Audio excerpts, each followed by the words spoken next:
Hello, welcome to the Hammer Museum. I'm Claudia Bester. I am the Director of Public Programs here, and I'm very pleased to introduce tonight's Hammer Forum about the world of relentless surveillance that we live in today. Not just surveillance by the NSA, but also by big data companies. Our eminent speakers tonight are Julia Angwin and James Bamford, and our moderator is Ian Masters.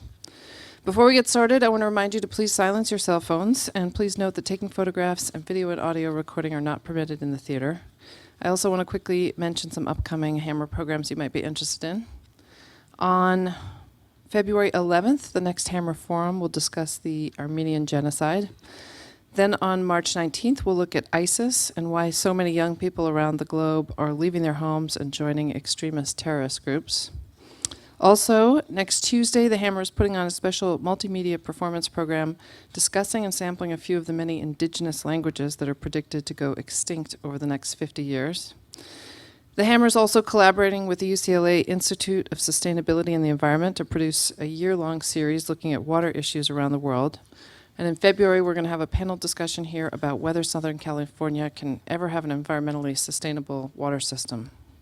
If you'd like to receive reminder emails about upcoming events, please sign up on the email list out in our lobby. You can always find out more information on our website.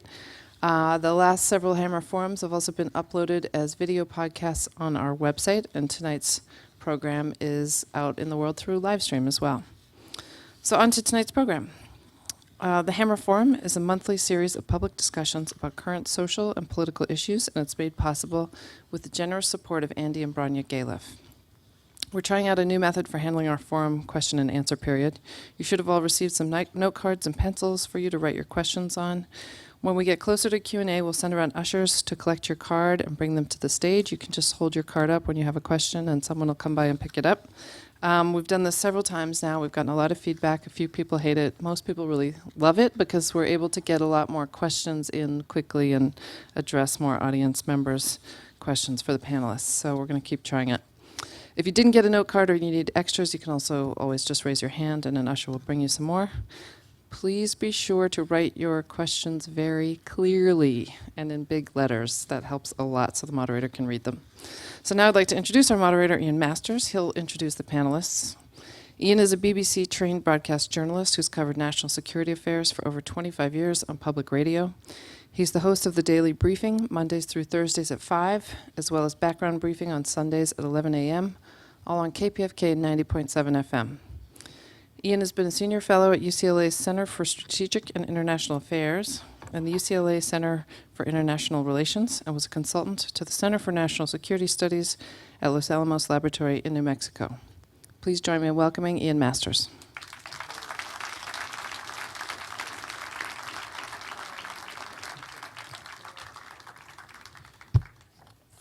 Thank you, Claudia, and all of you for coming tonight to find out about the scope and scale of surveillance on American citizens by both commercial and government entities. In what appears to be double jeopardy, private corporations keep files on us for commercial purposes, and the government and the private contractors they employ keep files on us for reasons that are not fully explained and for purposes that are not entirely clear. Unless, of course, you are a criminal or a terrorist, in which case you understand exactly why and probably go to great lengths to avoid surveillance and have multiple identities. Apparently, as far as the government is concerned, we are considered guilty until proven innocent. And in terms of commercial surveillance and data collection, we are either a commodity to be monetized and traded, or a debtor to be either harassed and stigmatized, or, if creditworthy, to be rigorously investigated with the thoroughness of a prenuptial agreement between an aging billionaire and a serial gold digger. I, for one, would like a piece of myself, since apparently I have value to others. But I can't make money out of myself, just like someone with a rare blood type that is resistant to HIV/AIDS can't.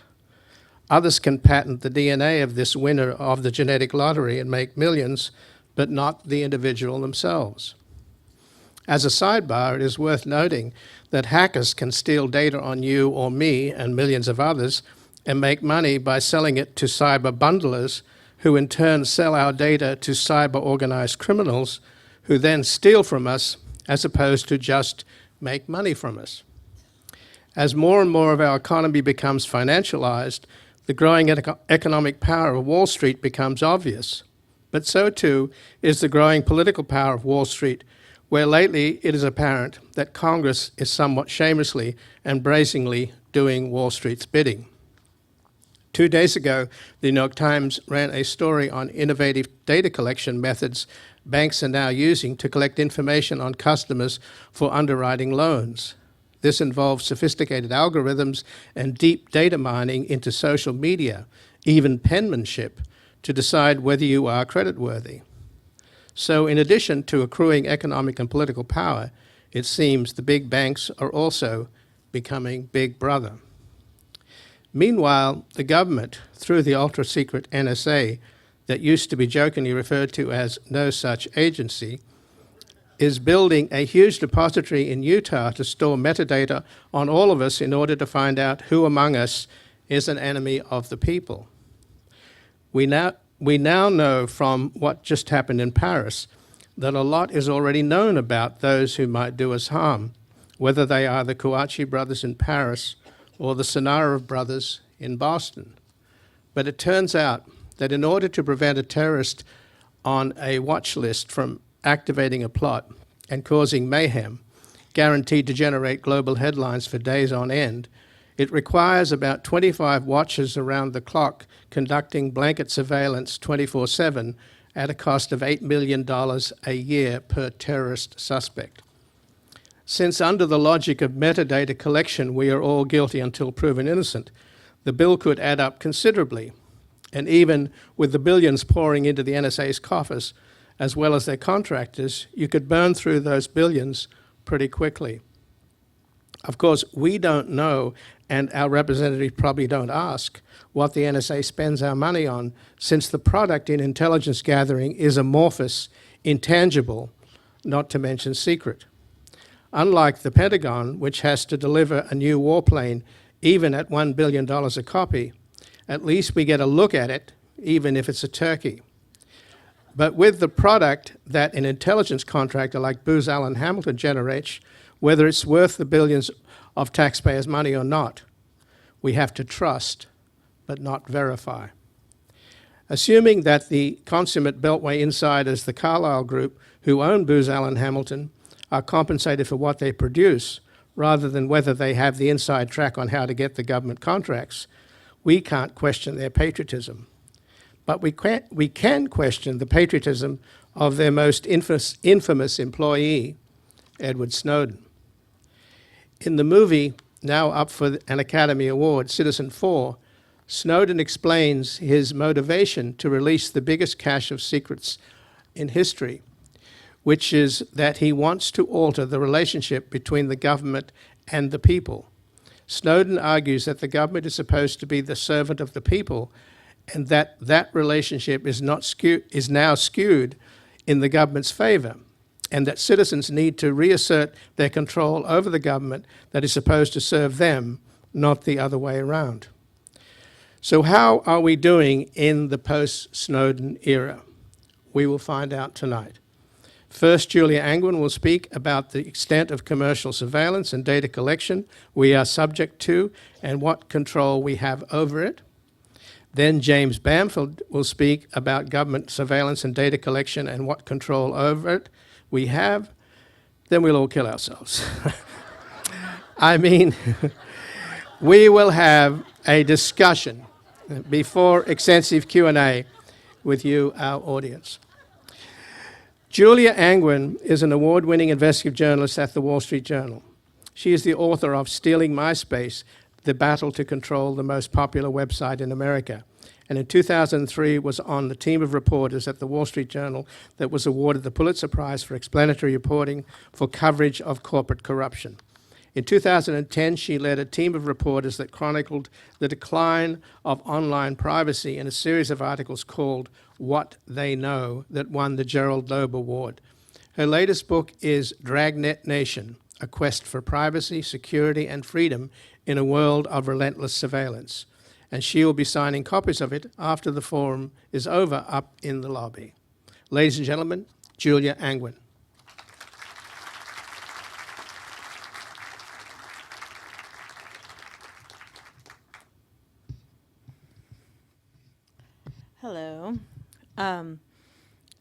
Hopefully the curtains will open and I have some slides to show you. It's great to be here, and I am going to tell you about my approach to writing about privacy, really through the story of my own journey of how I got interested in this topic. And it really, it just is worth thinking about how we got to this situation. How did we get to a world of ubiquitous surveillance? So I'll just tell you a little about myself. I'm a reporter. I'm actually now at ProPublica, which is a nonprofit investigative journalism. And I am really a techie, actually. I grew up in Silicon Valley in Palo Alto, and this was my first computer. And I take sort of offense at this idea that the digital natives are the youth of today, because I feel like I should have that title too, even though I'm much older, because I never touched a typewriter, and I used my first modem in 5th grade and learned to program in 5th grade. And I really came to journalism about technology. I was very interested in writing about the technology industry. My first book was about MySpace, and I spent a huge amount of time here in LA because it was, I don't know if you guys know this, but it was founded here. And I was really convinced that social networking was going to be the future. And I was right. I picked the wrong social network to write about, but while I was writing that book in 2007, I stumbled on the privacy issue. And what I realized was sites like MySpace and Facebook were scraping the data off of the user profiles and using that as a lure for advertisers. They were monetizing your data. And this was new to me, right? I had grown up in a world where technology was something you bought in a store, right? This was software. I don't know if you remember this, but you bought it in boxes. It was shrink wrapped and it cost $60. And so I grew up in that world. And I thought, wow, this is a weird business model, right? This is suddenly the software is free and I'm paying with my data. So I thought, I want to look into this, right? What is this new world that we're living in? And of course, we've learned, right, the motto for this world, which is if you're not paying for it, you're not the customer, you're the product being sold. And so my investigation into this world began at the Wall Street Journal with this series I launched called What They Know. And this was our opening investigation in 2010. And it seems quaint now, right? Because we started with this idea that there were a lot of technology on websites to track you. A very simple idea, which actually a lot of people in the technology industry already knew about, right? The cookies that show up on your computer that are used to track you from website to website. But what we found was we did a survey of the top 100 websites and saw that there wasn't just one person tracking you, there were many. And so this was dictionary.com. It had almost 100 tracking bits of technology that would track you if you visited 10 pages on that site. We moved on to how your phone apps were tracking you. We looked at some of the apps and saw what they were sending back, your location, the ID number on your phone. And after doing a few stories like this, people came to me and said, there's this other thing that's tracking you. It's called the government. And I was like, oh, yeah, I'm going to get on that. So we put up a catalog of the brochures that companies offer at secret conventions where governments buy tools to spy on their citizens. And these conferences are held around the world, and all the vendors show off ways to hack people, ways to listen to their calls. And this is a new industry. Previously, places like the NSA really had a lock on this, but post 9/11, technology got cheaper and more powerful, so now you can buy off-the-shelf software for any government to surveil its citizens. We wrote about how Google was doing this thing where they were inserting something into ads that would circumvent your privacy settings and allow them to track you even if you had cookies blocked. And then we looked at sort of this interesting thing, which is, well, what happens once they have all this data about you? One thing that happens is you can be charged a different price. So Staples, and I think they're still doing this to this day, has different prices for different zip codes all across America. So in some places, your stapler is $14.29. In other places, it's $15.79. And it really is about the distance from a competitor's store. So if you live near an Office Max, you're going to get a better price. And if you don't, you're not going to get the good price. The thing about this is that people who live near Office Maxes are whiter and richer, and they're getting the cheaper prices. So this is one thing that we have to look forward to, is this idea that maybe there's going to be a different kind of redlining in the future. We looked at credit card companies. This was Capital One. They also do this to this day. When you go to their website, they make an instant assessment of your income, education level, and show you the card that is, quote, perfect for you. This was a guy, I don't think you can see it in the computer code there, but it actually says downscale some college in the computer code that is transmitted between his computer and the website. So they've made this instant assessment and given him kind of a less good card. You can still apply for other cards, but they steer you towards the one that they think is right for you. And this is a woman, Bobby, who was not out to her parents. She went to University of Texas, Austin, and she joined the queer chorus there. What she didn't realize was that the queer chorus Facebook group, although it appeared to be closed, actually sent notifications to everyone on your friends list when you joined it. And so she was outed to her parents, and they didn't speak to her for 6 months. And so that's one of the things I think most people, if they've had any experience with privacy, it's often been with some misunderstanding with the Facebook privacy settings. And I will just say, as a person who spends my entire life managing privacy settings, Facebook is unmanageable. So don't feel bad. So after 3 years of leading an investigative team at the Wall Street Journal looking into privacy issues, I actually started to feel bad. I started to feel hopeless. Was there any hope? Was privacy dead? And so I launched an investigation, I like to call it an investigation into whether there's any hope. And that's my book, Dragnet Nation.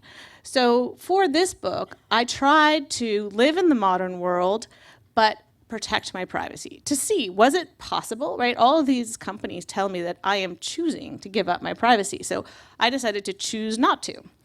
But I don't want to live in a shed, and I like my cell phone, right? I'm a tech person, so I did what I could.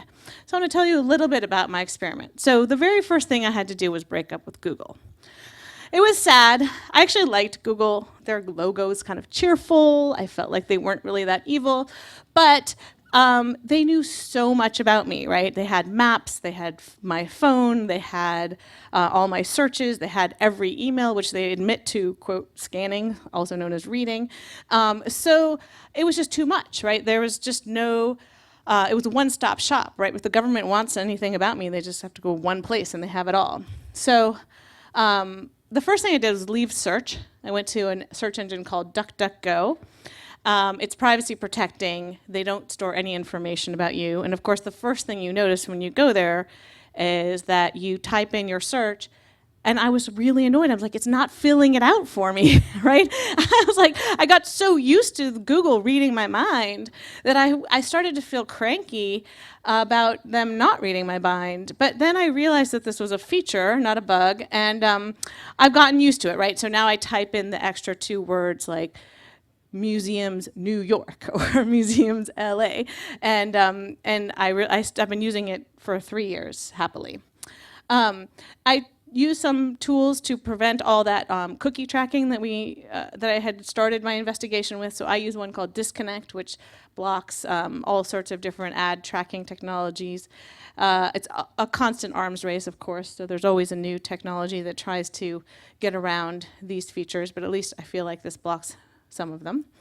And then I had to leave Gmail. This was hard, actually. There are not email services out there that are easy to find, that are privacy protecting. And I wanted to pay, but actually I couldn't really find places to pay, which I was surprised, but I guess I'm just too small a market. But I went to Rise Up, which is it's run by a collective in Seattle. And the problem is Rise Up is just like a dozen people struggling on donations. And so you have to get invited, and then you have to sign their mission statement, which says you have to be against gender oppression, capitalist oppression, and I think 2 other kinds of oppression. Class oppression. Anyways, I decided it was hard for me because I was working at the Wall Street Journal. The tagline was "Adventures in Capitalism," right? But I was like, okay, I'm a journalist. I'm against oppression. Like, that's what I do. So I signed up. And I'm still with them. I actually love Rise Up. And then I had to leave Google Docs. That was hard. So I joined SpiderOak, which is an encrypted cloud service. And it turns out that I have a lot of docs, right? To match what I had in Google Docs, I'm paying $200 a year to SpiderOak because I was maxing out of their storage. So it's not easy, and it's not cheap to protect your privacy. Then, of course, I had to deal with the social networks. So I felt like I needed to stay on Facebook, but I didn't want to have I didn't really want to be there, so I unfriended everybody. And that was really awkward. My mom was mad, my brother was mad. But I felt like I needed to have a page, but the friend list is such an exposure, right? You think you're different from your friends, you're not. You like the same music, you like the same everything.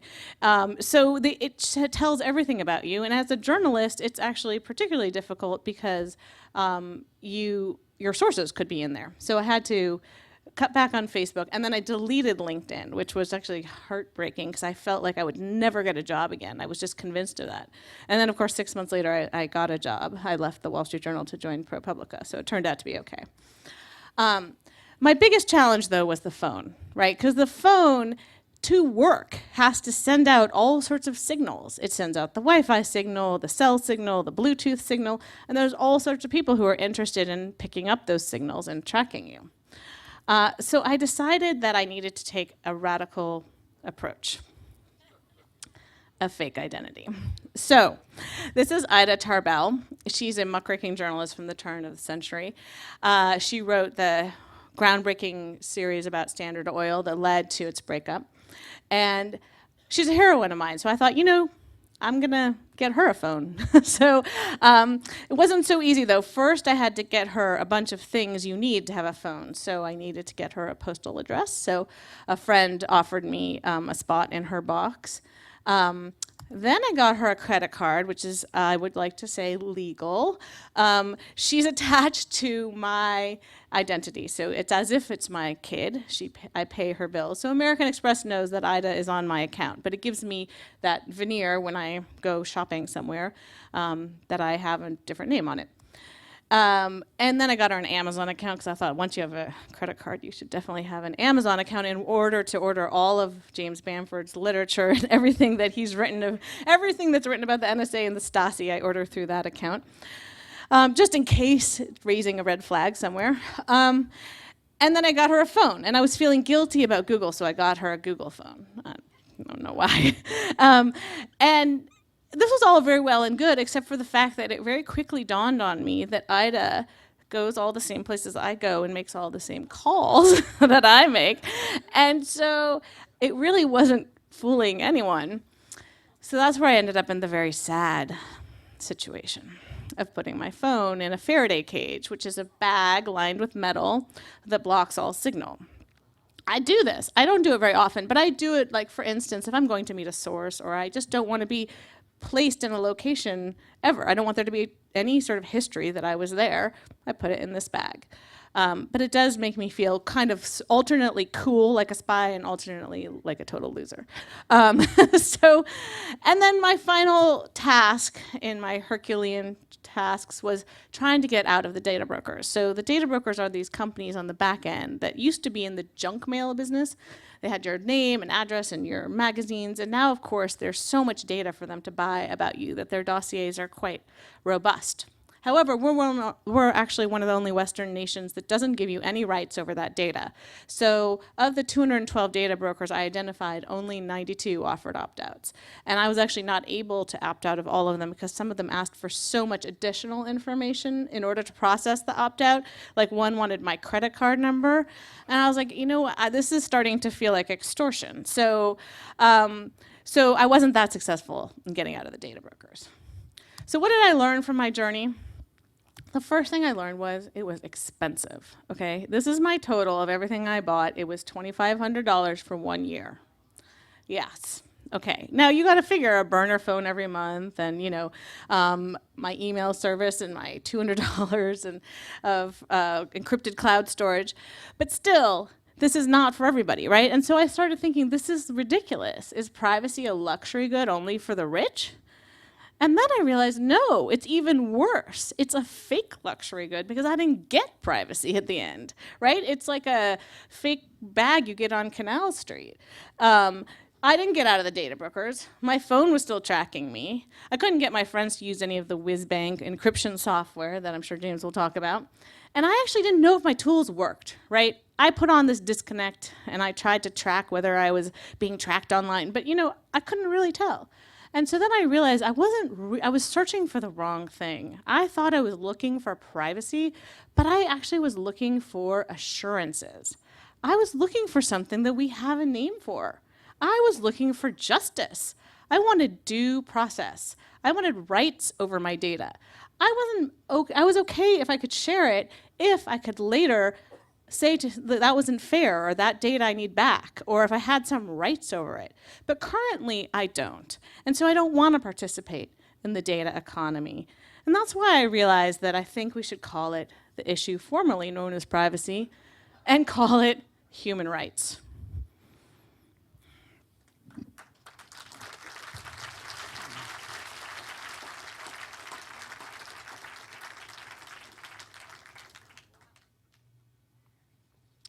Thank you, Julia. James Bamford is an investigative journalist specializing in national security issues.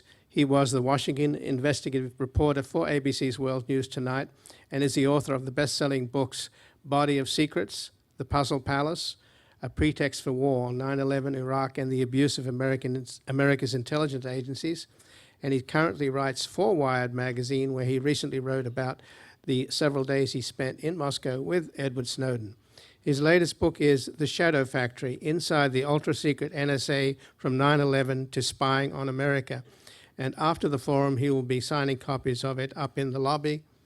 Ladies and gentlemen, James Bamford.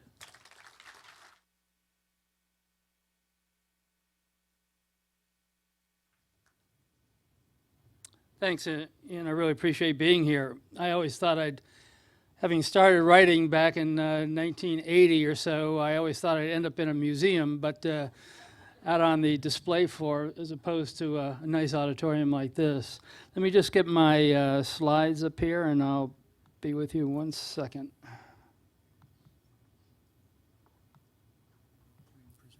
Yeah. Great, thank you.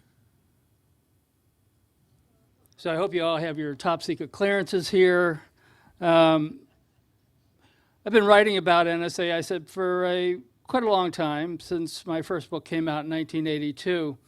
And last summer I had the premier opportunity to speak with Edward Snowden in Moscow. It was really a unique experience because we actually had some things in common, which I didn't realize until after I started talking to him. But I actually started off at a listening post in Hawaii. I was at a place in Hawaii that was very secret, same place that, not exactly the same place, but a similar place that Edward Snowden was at in Hawaii, where he left for Hong Kong when he took his documents. So we both worked at an NSA location in Hawaii. I was there because of the Vietnam War. I did 3 years in the Navy. And then when I was in law school afterwards, I got sent to another listening post for 2 weeks active duty. And this was it. It was a listening post in Puerto Rico called Sabana Seca. And that big thing around it is called, it's nicknamed the elephant cage because it intercepts all the communications. and triangulates it to where it's coming from, and then the intercept operators work in that little box in the center there. And that's where I was for 2 weeks active duty. I couldn't take any pictures in there, but I sort of made a slide that sort of shows you what it's a little bit like what it looks like inside there.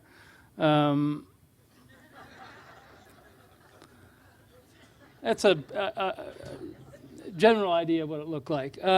But while I was in there, they were mostly eavesdropping on South America, Central America, and so forth. So somebody called me over at one point and said, "Hey, you want to listen to something interesting?" So I said, "I don't really speak Spanish very well, so it's not going to do me much good." And so I put the earphones on anyway, and what I heard was Americans talking to each other. So I thought, this is very strange. Why are we listening to Americans? So I became a whistleblower, like Ed Snowden, but on a very minor scale. I blew the whistle to the Church Committee. That was the Senate Intelligence Committee investigating N.S.A. at the time. And they found out that N.S.A. was actually lying to them. The N.S.A. said they stopped it a year and a half earlier, and I said that they're still doing it. So it became a big shock for the Senate Intelligence Committee to discover N.S.A. was lying. And when I graduated from law school, I thought I really wanted to be a writer as opposed to a lawyer, so I decided to write my very first book on N.S.A. because nobody knew anything about it, because the agency was actually lying, because they were eavesdropping on U.S. citizens. So I decided to focus on that. N.S.A. wasn't very happy. I took some pictures of the people at N.S.A.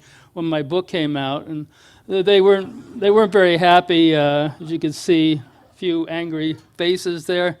But they threatened me with prosecution twice because of the material I used and a lot of other factors. But there was no substance to the accusation, so the charges just fell away. Now let me get to N.S.A. a little bit. This is where N.S.A. started, right here. It's that building in that townhouse in New York. Very small. The first floor was just a phony company, cover company. The N.S.A. did, or the Black Chambers, it was called. They did their work on the middle two floors, and the top floor was where the chief of the Black Chamber, Herbert Yardley, worked. So that's where it all started. Started in this townhouse in New York in 1920. And this is where it is today. It's an entire city halfway between Washington and Baltimore. It has its own roads, 32 miles of roads, own post office, 70,000 pieces of mail a day. So it's an entire secret city that you can't even see from the road. This is the headquarters. You could put the U.S. Capitol in there 4 times over. So when I was writing about NSA, I wrote 2 books on NSA before 9/11. And then things changed dramatically after 9/11.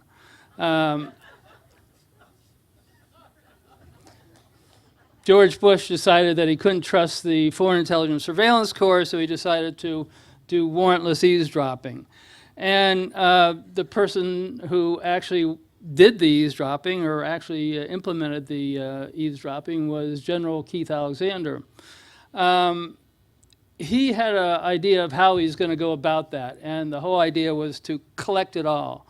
It was basically a approach that said we're going to create an enormous haystack full of data, and then we're going to search through it to look for where the terrorists are. So that was his idea, and so what I thought would be interesting to show you how this works. Oh, that was the name of the code name, Stellar Wind, of the warrantless eavesdropping. But this is building the haystack. So the first way is satellite communications. Those are all satellite communication satellites out in space, geostationary orbit, 22,300 miles. So NSA has this enormous series of listening posts all around the world that actually intercepts the communications from the communication satellites. Here's an idea of what some of those satellite antennas look like. They're just huge antennas in space, like parabolic antennas that pick up the signals.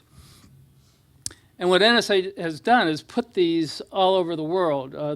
They're called foreign sats, foreign satellite interception facilities. So they've got these big satellite dishes all over the world to intercept all those communications. And an average listening post picks up about 2 million pieces of communications an hour. And you can see how many listening posts there are, so that's an enormous amount of communications. Second way to build a haystack is collecting microwaves. Now, you go around Los Angeles or any big city, you'll see all these horns and dishes, and what's going in and out of those are telephone calls, email, all kinds of communications. So NSA had to find a way to intercept all that communications.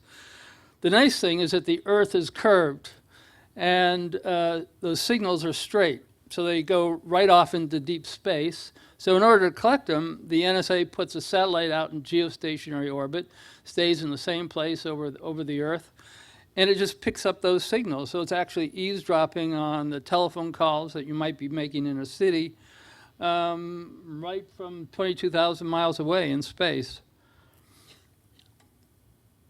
Now, in the mid-90s, the telecommunications community really started moving away from satellites because of all the internet activity, because of people going on all sorts of social media, sending emails and all that. So they decided to start building undersea cables, which gave it was a lot more efficient to use an undersea cable to transmit all this communications.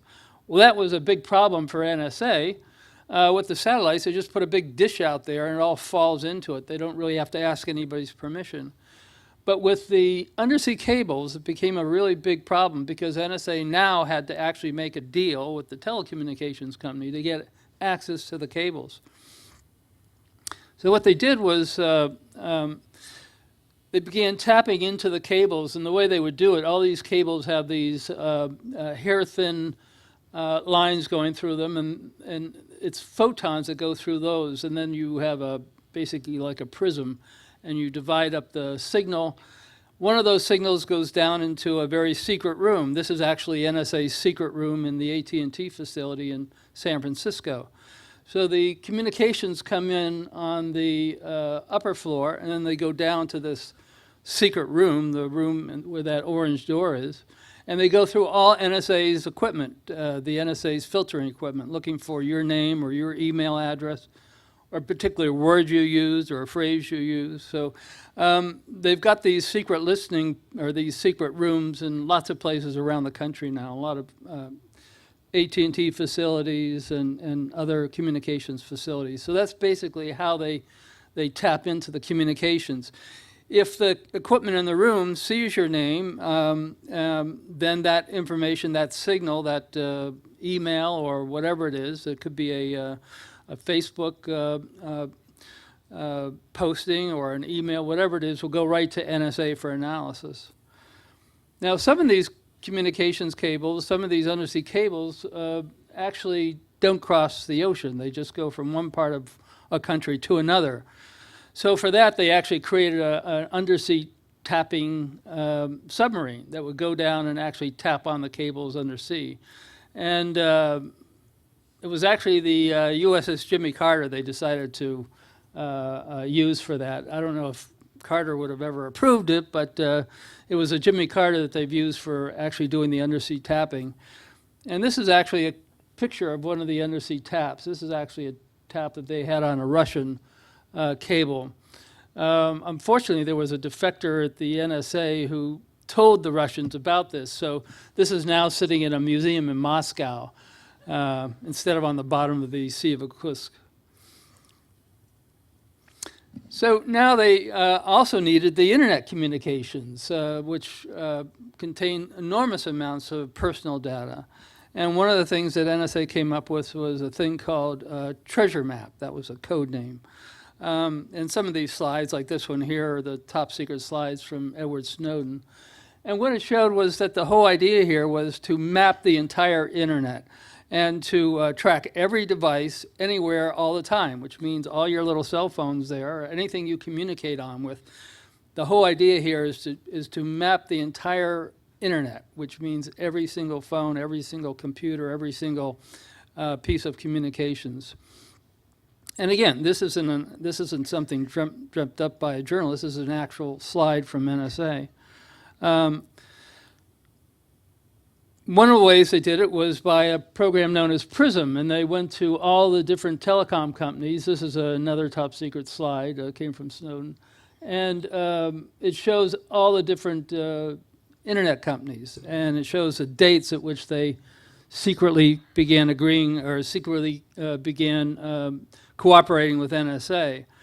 So you can see they're all up there, and that's what's known as a front door. So NSA goes into the front door and says, we want this information on James Bamford or whatever, and they have to secretly give it to NSA, and they can't tell me or anybody else that they did it. NSA prefers the back door, however, and that's what this was. It was Operation Muscular. And what that means is they went secretly behind the company's back, basically, and they went and tapped their underground cables or where the cables were linked to without the company knowing about it. And when they discovered that they were able to do this because the companies didn't encrypt any of that communications, this was an actual NSA slide. I guess somebody was really happy and they wrote a little smiley face on there. So next thing is metadata. The NSA had to collect all the metadata, which means that every time you use your cell phone, a copy of whoever you're calling and wherever you're calling from goes right to NSA. That's been going on for over a decade now. So every time you use a telephone, every time you send a email, or they did away with the email metadata, but they're still collecting the telephone metadata, NSA gets a copy of all that. And so where do they put it all? This is where they're putting it all. This is where they store the haystack. It's a place in Utah. I wrote a cover story on it for Wired. And it's the largest data center in the world, 1 million square feet, and that's where they're going to store all that data that they pick up. But they still have to go through it. And that's what this is. They're building a new computer down at Oak Ridge National Lab in Tennessee. That's where they largely built the atomic bomb, the Manhattan Project back in the 1940s, and now they're building the sort of computer equivalent of the atomic bomb. It's going to be the largest, most powerful, fastest computer in the world. It'll be finished, I think, in a year or so. It'll do exaflop speed. That's a computer term for a quintillion operations a second. In other words, it'll be able to search through a quintillion pieces of data for your name or your email address or whatever, a billion operations a second. So the question is, are we collecting just too much data? So we're collecting all this, but does it do any good? One of the things is if you look at the record, it doesn't show a very good track record. I mean, they missed the first World Trade Center and they missed the attack on the USS Cole. They missed the attacks on the embassies in East Africa. They missed 9/11. The director of NSA was having a meeting at the time of 9/11, and he happened to look over at his $300 television set, and that's how he found out about 9/11. Not all the billions and billions that go into the hardware and so forth.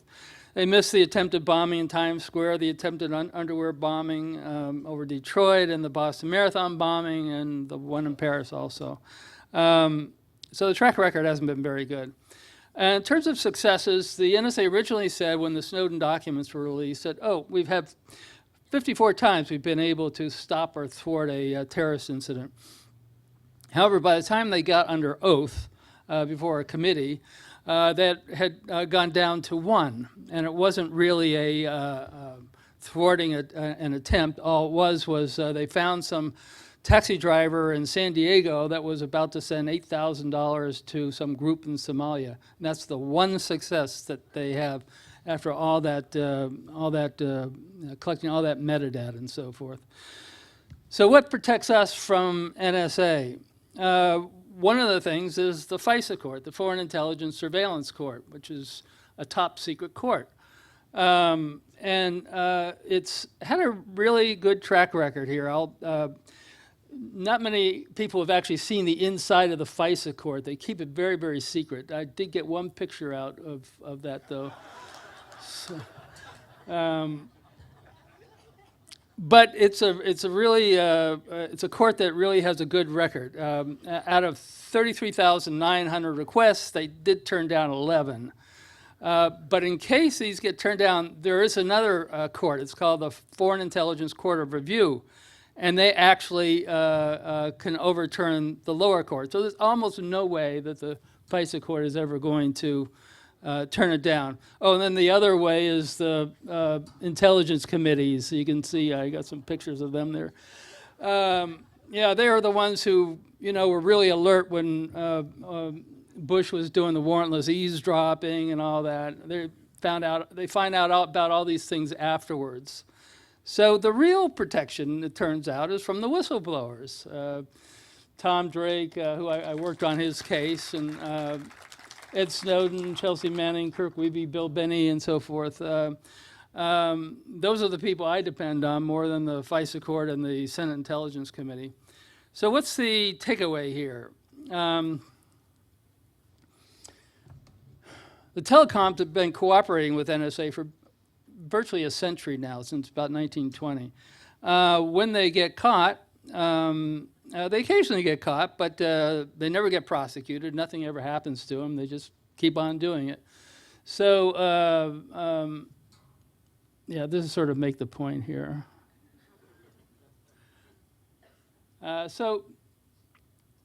So what do you do? What's the answer? One of the things is maybe to have another church-style investigation. That worked pretty good the first time. At least they came up with finding out what NSA was doing, and they actually came up with some ways to stop them. And another thing is to have a hearing of the telecom people who actually do all the eavesdropping or turn it over to the NSA, have a public hearing with them. That's one other idea. Another one is to have the Justice Department begin really a full-scale investigation of NSA. Believe it or not, that happened in 1975. NSA was looked at as a criminal entity, and the top echelon of NSA were read the Miranda rights. So that happened. And another way is finally to actually prosecute these people since they violate the law, instead of just prosecuting the whistleblowers. And so I had a lot of fun making this. This director of NSA, former director Keith Alexander. The Foreign Intelligence Surveillance Law says you're supposed to use the FISA court if you want to eavesdrop on Americans. He didn't do it. So anyway, that's one solution. And prison does do good work sometimes. It does make people reform. And I think that might happen with General Alexander. I think when he comes out of prison, he's going to have a change of heart with regard to Ed Snowden. And as a result, I think there may be a time when we might see Ed Snowden on the Cryptologic Hall of Honor. Anyway, that's just a dream of mine because I really admire him for actually going to the trouble of telling us what the NSA is really doing. Anyway, thanks very much. I really appreciate all your attention and really great to be here.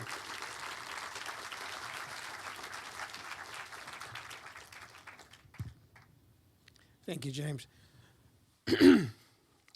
So let me begin with you, Julia. In terms of data collection for commercial use, I take it that most of it's passive, in a sense they're just collecting stuff. But what concerns me is when do they become active? I suppose to the extent to which maybe they suggest, there's a sale going on somewhere that you might be interested in. But could they take it further? I mean, they know who you are, they know what you like, they know what you read, they know how you think. That gives them a lot of power, and I'm just wondering at what point do commercial entities become active as opposed to passive? Well, I think that they are already getting active. One thing that's interesting to me is that you see a lot of techniques being used by the commercial entities that if they were being used by hackers would actually be considered, hacking. And so I just wrote about something last week called a zombie cookie. This is an advertising company that basically had figured out a way to recreate cookies after you deleted them, and so they could keep tracking you, so the cookie couldn't be killed. And it's interesting the way we look at things because we're always thinking about hackers and how they're breaking in. But in fact, these companies are getting more and more active. And the reason is that they're in a race for data. These companies are competing with each other on the front of collecting the most data about us. Google and Facebook are in sort of a race to the death to see who could find out more about us. I was amazed when Facebook started buying data from one of the big offline data brokers, Axiom, because I thought Facebook already knows everything. They know your friends, you put your movies up there, they have all your posts, they've tagged you, they have facial recognition. What do they need more? But apparently they do. And so we're seeing this period of time where everyone is in this frantic race to amass it all. And it's exactly like the NSA, collect it all. And in fact, I'm not sure they all know what they're going to do with it. I think they have the same issue that the NSA has, which is they just want it because they know it's going to be a competitive advantage.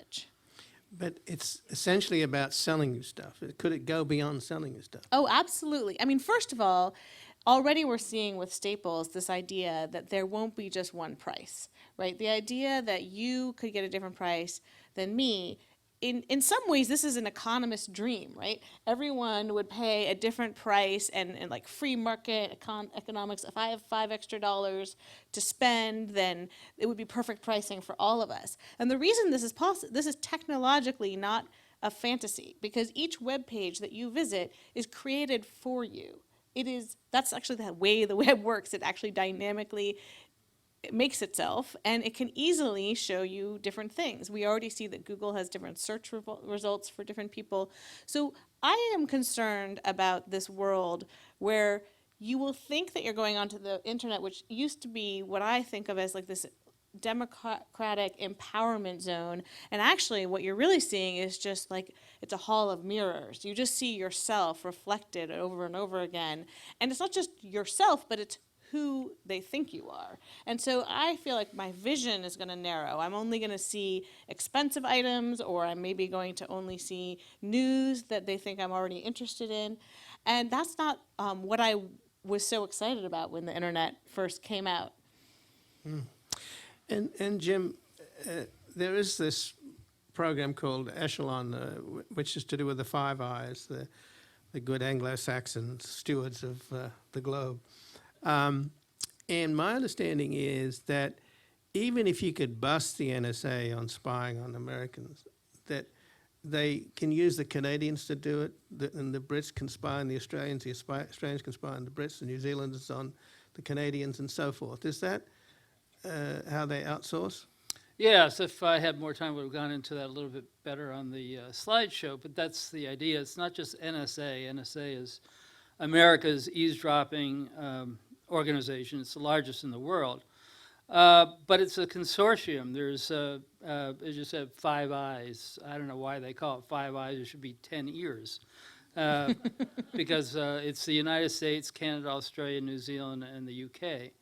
And so what they did is after World War II, during World War II, they all cooperated, all the English-speaking countries, to win the war. And then after the war, during the Cold War, the idea was they all collaborate, and then they divide the world up into spheres of influence. So the United States could eavesdrop on Central America, South America very well. The British can eavesdrop on Europe and parts of Russia very well, and Australia, New Zealand, and Canada have their areas. So the whole idea is divide up the world, eavesdrop on those sections where you're physically better able to do, and then you pool it all at the end so that you share all the take from all that eavesdropping. And then if you need to get information from on Angela Merkel or whatever, then you ask the GCHQ, you ask the British to do it, for example. So that's where you have this multiplier effect where if United States can't do something, the British will do it for them, and the British actually are quite more outrageous than even the NSA. So yeah, that's the problem. The problem is that the world is being eavesdropped on by this collective of the Five Eyes. And in terms of CCTV, the Brits are way ahead, if that's the right way to put it.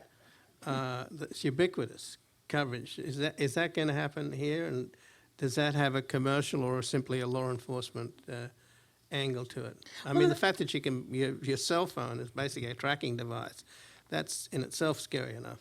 Right. I mean, the thing is that I find the distinction between commercial and governmental also kind of a false one, because the truth is CCTV is, I think, a governmental service, but we have tons of private cameras. Every store has surveillance cameras, and then in New York City, where I live, there's tons of police cameras on the street. But the truth is that law enforcement and intelligence agencies have access to all of them. And in fact, probably the largest finding from Snowden documents was how often the NSA gets its information from these tech companies, right? So once the data is at a place, they're really good at getting it. So if right now we're in a good situation with cameras, which is the one thing I think about cameras these days, is that I have this great hope that no one's watching them, right? That they're just playing and that the guard who's supposed to look is asleep. But once facial recognition gets good enough, then it will be automated and there will be ways to analyze that data automatically. And then we're going to have a lot of weird stuff happening, like where if you walk with a funny gait or you put your backpack down, it'll trigger some alarm. And there'll be a lot of false alarms that we're going to live with that I think is going to be really disturbing when we realize that it's not just in sort of government supervised places that we see that happening.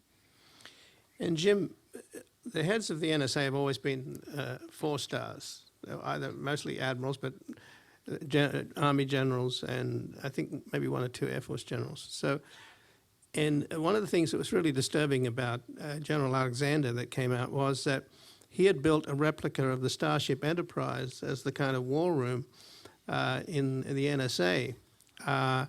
And I think that's a bit odd, frankly. And my question would be, do you have a military culture in the NSA that has a kind of us and them mentality? Because the military people, even though they serve the civilians, they do feel themselves sort of distinct and apart. And they do have a different culture, and sometimes they, not entirely respectful of civilian culture. Well, actually, from the beginning, very beginning, back when NSA was created, the head of it had always been a 3-star general or an admiral. And it's only with General Alexander, when he came in, that it was given 4 stars. Okay. So he was the most powerful intelligence figure in the history of the world at that point, because he was given the 4th star because the NSA expanded enormously. It's not only the NSA now, it's also a thing called Cyber Command. So the director of NSA has under him not just this huge agency that I just spent 15 minutes talking about, but he also has another agency called Cyber Command. So he not only has the capability to eavesdrop on people all over the world, including the United States, but now can actually launch a war, a cyber war, and they actually did attack send a cyber attack against Iran and actually destroyed physical objects, first time in history it's ever been done. So it's an enormous amount of power. The Stuxnet. The Stuxnet attack, yeah. And that was done with the Israelis, though, wasn't it? The Israelis helped at some point, but most of the work was actually done by NSA and CIA. Ironically, the CIA actually made what was known as the warhead because it was a covert operation. So the NSA would do the exploration and look at the opponent's computer setup, and then the CIA actually launched the attack. But that's an enormous amount of power, and yes, there's a great deal of military people, because people, I don't think, have any idea that we now have and I'm not kidding, I mean, we have it's actually formally established, we have a cyber army, and we have a cyber navy, and we have a cyber air force that all come under the head of Cyber Command, who is the director of NSA. So it's an amazing amount of power. We're the most cyber active country in the world. The amount of malware we placed around the world, I had another slide that I don't have time to show tonight, but it just shows 50,000 places around the world, including places like Brazil, where they plant, friendly countries where they plant all this malware. So it's an enormous amount of power, and that's why they're four-star generals now. I see. Okay. We need to get the questions. Just we need to go to Q&A. And could somebody bring down the cards?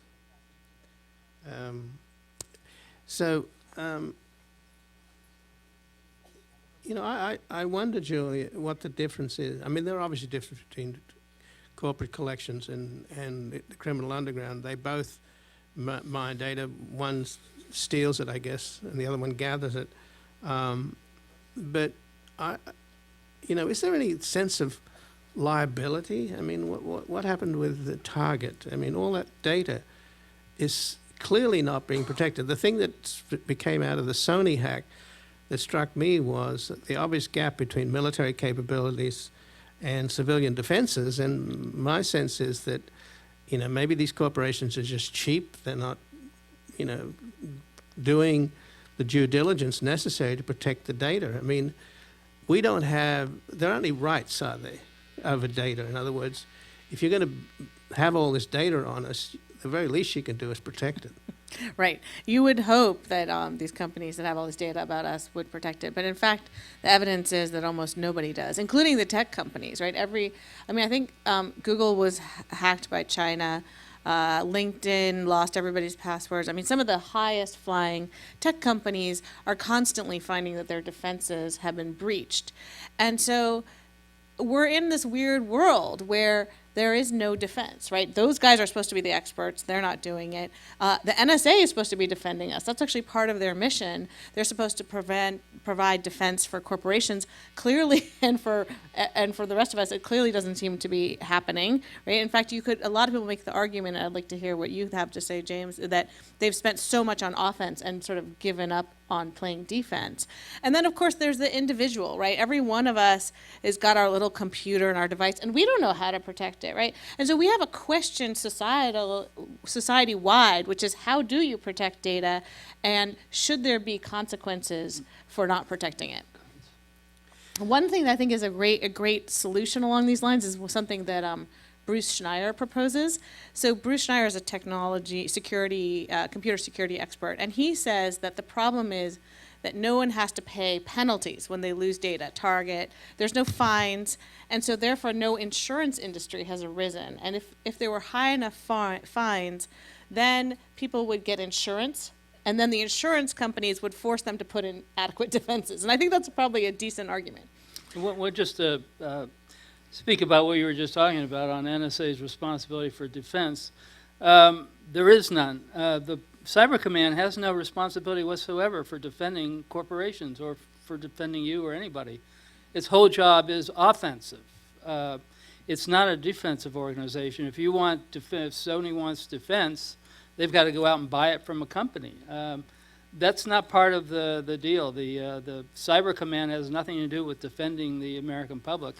The only thing it defends is the government's own classified network, the military network and so forth, not the civilian and not the corporate network. So that's what you're paying for. You're paying for offensive, not defensive. And do we have a kind of a situation of mutually assured destruction if anybody pulls the trigger? If offense is so much greater than defense, and if the Americans, the UK, the Israelis, the Chinese, and the Russians have these enormous capabilities, and the Russians have already used them against Estonia and Latvia, and then we've had this little thing with the North Koreans. At what point would anybody pull the trigger? Are they restrained from pulling the trigger because of the gap between defense and offense? Well, the United States is the first and only country ever to pull the triggers, the only country ever to actually launch what they call a kinetic cyber war, a kinetic attack or a cyber attack that actually is designed to destroy, not just wipe out a hard drive or steal some information. That's done all the time all over the world. But to actually destroy something physically. And that is what the next, what a lot of people are predicting what the next war would be. It would be using cyber to actually destroy things, because everything in the world now is connected through the internet. So you can wipe out a power grid or turn off the power in a hospital or whatever by by sitting, in a place in your own country to do it. You don't have to actually send bombers or anything. So that's where it's going, and unfortunately, the United States led the way by launching the first attack, just like we launched the first atomic bomb. We launched the first cyber kinetic attack. Well, let's start with these questions, and this one was just handed to me. Why do we have the right for privacy? Or another way of putting it, do we have a right for privacy? Well, I think everybody should have a right to privacy. No, I mean, well, that was the whole idea with Snowden's decision to leak all this information, was because there was such a gap between what the public was thinking they had and what the public was expecting and what the public actually did have. So by releasing all those slides, and like I said, I've been writing on NSA for 30 years, I was astounded by the things that were released. It shows that maybe that's total fiction, whether we have any kind of real privacy or not.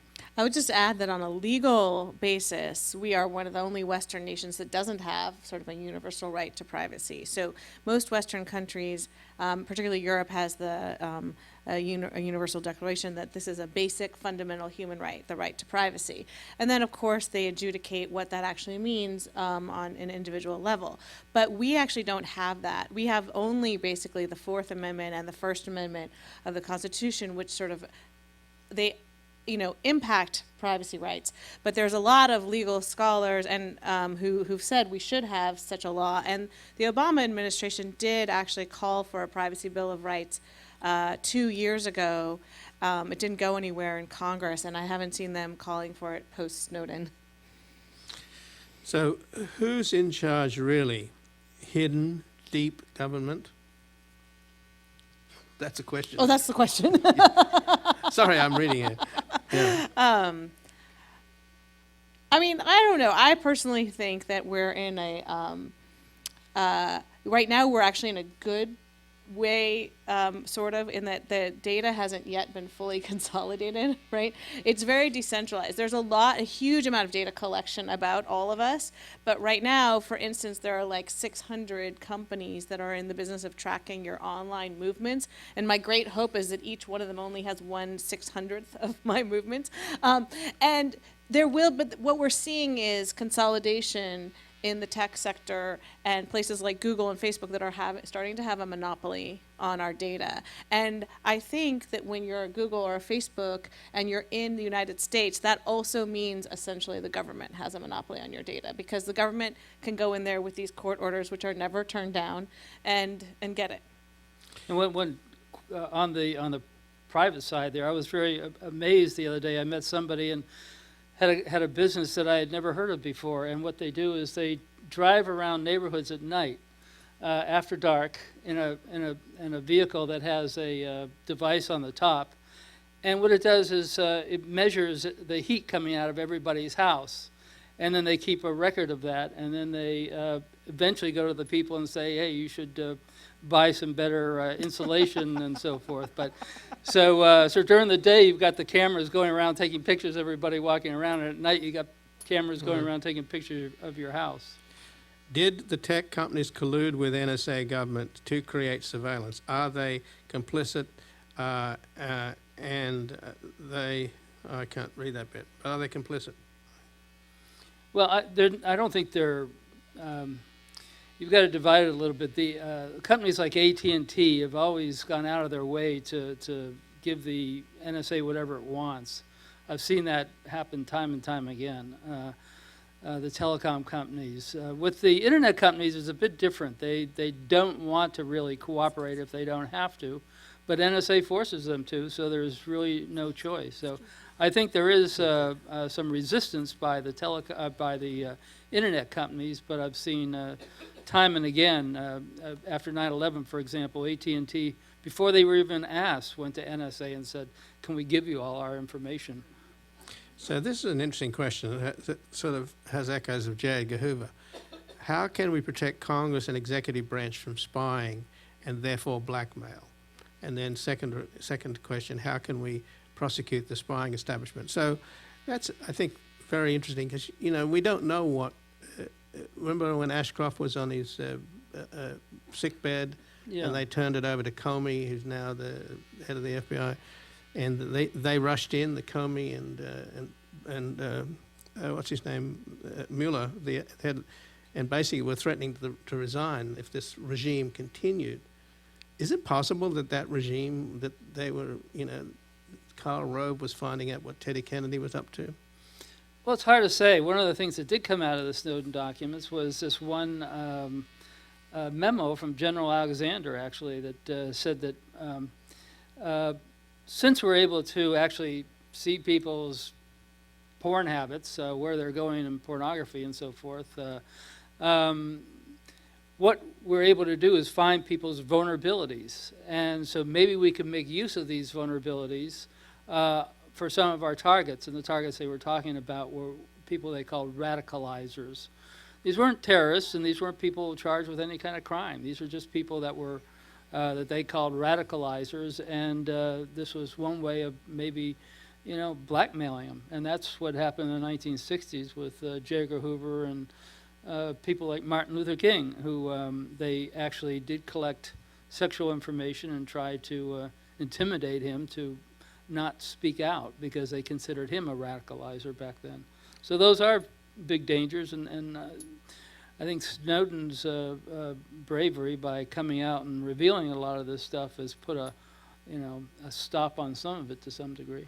I would just like to add that when I was researching my book, I was trying to figure out exactly, what was the worst case scenario for all of this data collection. And so I went to the Stasi archives in Berlin, where really we have the best records of a secret police state. Right, the East German police kept incredible records on so many citizens. And what you see by studying those documents, and I have actually translated some of them and put them on my website because they're hard to find. So if you want to see one, they're interesting. One thing I learned, by the way, is they don't know nothing compared to Facebook and Google. But so that was disturbing. But secondarily, what you see is that when you have a world of ubiquitous surveillance, what you have is something on everyone. And then what you have then is an incredible pool of informants, right? That is how you create informants, because you have something on everyone and you get them to inform on people. And certainly the people I've spoken to in the Muslim community who've been subject to incredible surveillance since 9/11 will tell you that everyone has a story about being approached and being asked to be turned into an informant. And I think that that is the concern I have about that data, is it's very tempting to the FBI in particular for turning people into informants. And we've seen a huge rise in the use of informants at the FBI, coincidentally. And speaking about that, one of the best things to see in order to get an idea of that is a movie called The Lives of Others, which won the Academy Award a few years ago for foreign film, German film, that shows what was like both on the victim side of the eavesdropping and actually the eavesdroppers side during the Cold War in East Berlin. Here's a good one for you, Jim. Of all of the Snowden revelations, what shocked you the most? Hard to say, but the one I just mentioned, I think, was very shocking. I think the fact that the NSA turned over all this data that it's been collecting to the Israelis without ever redacting anybody's name. You have Palestinian Americans that live here in the United States. They have communications with their relatives in the occupied territory. And all that information, names, all the content was being turned over to them.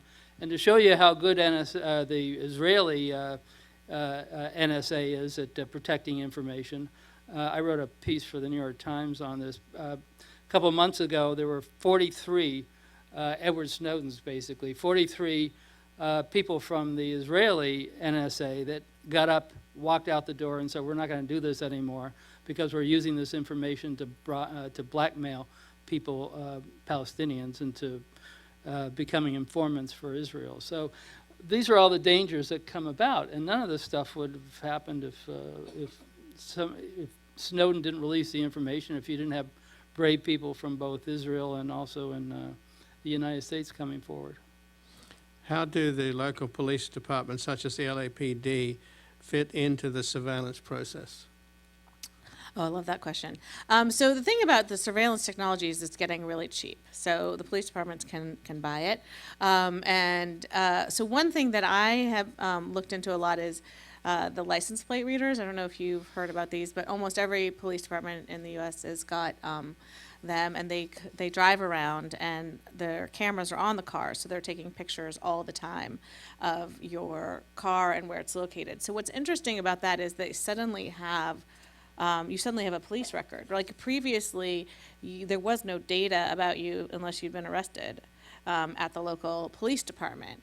And so these license plate readers are building this location database of everywhere you've been.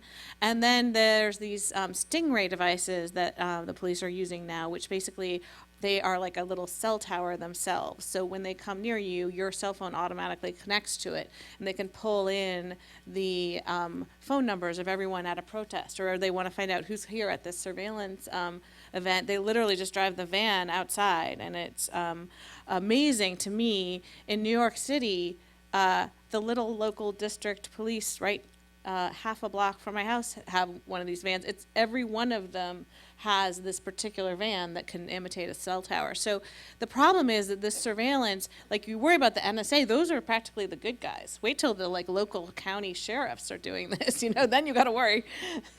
Well, here's a question that opens up some really interesting thoughts, albeit perhaps paranoid ones, but seems to me to be right on point here. How do or will firms use our data to influence elections? Well, that's a good question. So one study that really creeped me out was from Stanford. They showed that if you took the pictures of the candidates, it was Romney and Obama at that time, and slightly morphed them very subtly so that it matched the Facebook profile of the person looking at it. So if I'm looking at my Facebook page, the picture of Obama, it looks like Obama to me, but it's really kind of slightly me and Obama. It increased favorability for the candidates by some huge amount. And so the thing is that those authors of that study were immediately hired by Facebook. Actually. And I don't know what they're doing there, but I will say this, that like what's really weird is we went through this thing in the 60s where we were really worried about brainwashing, but like now it's kind of like possible in this new way that we haven't really fully grasped or thought about and figured out how to set limits on. One thing I'll say is that during the last election with Obama and Romney, I actually wrote a story about how Google was influencing the search results. So if you searched for Obama in the months leading up to the election, your subsequent searches on Google had Obama news in them. So it would be like, you would look for Obama, and then you were like, I need some toothpaste, and it would say toothpaste, and then it would say, in the middle, 3 results, Obama plus toothpaste. And it was like Obama's views on toothpaste. And I don't know what his views on our toothpaste. Probably brush, right? So then the rest was your results. And if you did a Romney search, your subsequent results did not have any Romney insert. And when I confronted Google about this, they were like, oh, well, we trained the data before the election. I was like, you are aware that presidential elections run for 2 years, right? And no, they just hadn't updated their data. And so it was, quote, inadvertent. But at the same time, it really made me wonder, because I have spent my whole life as a journalist in newspapers, right? And if at the Wall Street Journal, if we had said, we noticed you read this Obama story on the front page, so in the personal journal story about fashion, we're going to also talk about Obama's views on fashion, we would literally be strung up and tarred and feathered. That would be the end of us, right? We'd lose all credibility. But we don't have the same standards for these companies, and they're just experimenting wildly.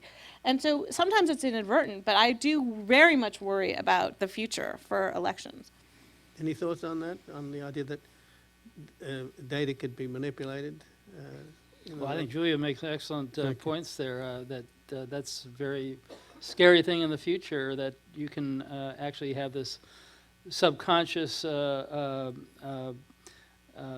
effect on people, creating the candidate who you want them to vote for, not who they want to vote for. Right, the subliminal Romney. beyond the fact that they've been terrorized by an endless wave of post-9/11 propaganda, why do so many Americans, especially conservatives, who you would think would want to conserve the Fourth Amendment, so willingly embrace the surveillance state? I guess you haven't heard of Justin Marshall or Rand Paul, right? I think that that's just not true, right? I Yeah. mean, I worked at the Wall Street Journal, which is a very conservative paper, you may be aware, for 14 years, and the readership of the Wall Street Journal was incredibly receptive to my articles about privacy and surveillance, and the House Republicans have been leading the charge on combating the NSA and overreach, because they do believe, at least under the current administration, that that it's gone too far. And so I don't think that's a fair characterization. Well, I think I've seen a lot of from Tea Party and also the true conservatives, the conservatives who really believe in conservative values, agree that they don't want the U.S. government, including eavesdropping under everybody's bed and everything like that. But then you do have a fair number of people in Congress. I mean, they haven't been able to vote down any of this NSA legislation yet. I mean, increasing NSA and so forth. They haven't been able to do away with the metadata program. So there is a majority in Congress right now that is against putting restraints on NSA to a large degree. One thing I've been thinking about, actually, if you don't mind me jumping in, is the Second Amendment, the right to bear arms. If we're thinking about cyber war as a way of fighting, do we have the right as citizens to bear cyber arms? Like, do we have the right to sort of fight back technologically against the surveillance? And I think that's an interesting idea that, because there have been a lot of Snowden documents that have sort of criminalized the use of counter-surveillance tools and said that that's a red flag. But I proudly use those things because I feel like that is my right, and it's like I feel like it's a Second Amendment kind of feeling. Which is more worrisome, visual or data surveillance? Is there a distinction there? Right now, data surveillance is more worrisome for the very simple reason that computers can process data and still humans need to process visual information. And so the cost of surveilling people of just their data, the ones and the zeros, is much lower. So therefore, it's far more often used. So therefore, that's what most of the ubiquitous surveillance is about. That's why the telephone metadata program, the NSA loved it. It was just who called who when. The truth is, they don't want to listen to your call. It is way too much work. They would just like to look at have the computer run the numbers, and did you call the, Occupy protester, and are you friends with them? And then boom, you're in the system. So that's easier for them to process. Plus, they haven't gotten satellites yet or overhead imagery equipment that can actually see through your walls and your roof yet. So as long as you're in your house, you're fairly well protected against cameras, but not so with digital information. You'll be in your house, and whether you're on your phone or your computer, the privacy is lost there. How and why did they go after General Petraeus via his Yahoo Mail, his personal? I mean, it's a little more complicated than that, isn't it? Yeah, he just was very silly. I mean, this is the director of the love. NSA, or director of the CIA, in rather. lust, I guess it was. Yeah, he gives his girlfriend access to his email account, so that way he thought nobody would ever discover it, because that way they're not communicating electronically back and forth. This is the guy that's running the Central Intelligence Agency. So there's the heart of the problem right there. Is there anyone in the Congress or the Senate addressing what a boondoggle this is? Well, the only two people were Senator Wyden and Senator Udall, and unfortunately, there's only one of them left now.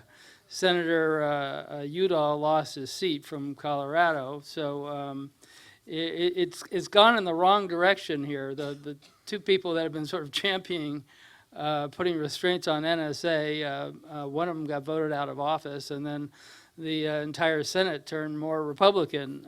So there's far less hope that there's going to be any changing legislation in the near future. I just want to pause and say, like, this is from a standpoint of the NSA, this Snowden revelations are the biggest revelations that have ever come out about intelligence and possibly ever about any kind of national security issue ever, right?